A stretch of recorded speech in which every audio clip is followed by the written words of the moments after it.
Good morning mga kaidong, good morning. So, nakaabot ko sa school, 6:45. So, chika-chika sa tagamay.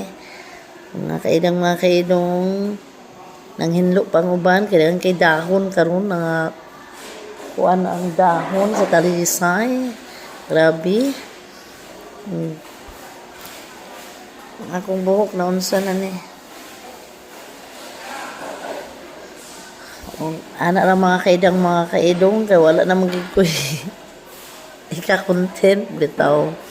So ana ra update lang ko karon sa akong live. Kung wala ko naka-video ka ganina pag paingon dere kay na busy mi kay nagkuan sa baboy na naghawira ako sa baboy mga kaidong kay naibaktin nga gisakay o ako sa mga pag-umangkon, wala sila nag-eskwela ang mga kiddos, kaya wala daw sa klase karon.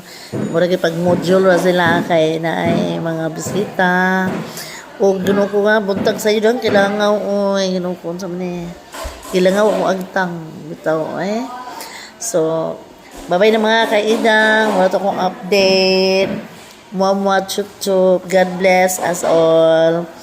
Kay mag-bill na karon mag-vlog ceremony. Bye-bye.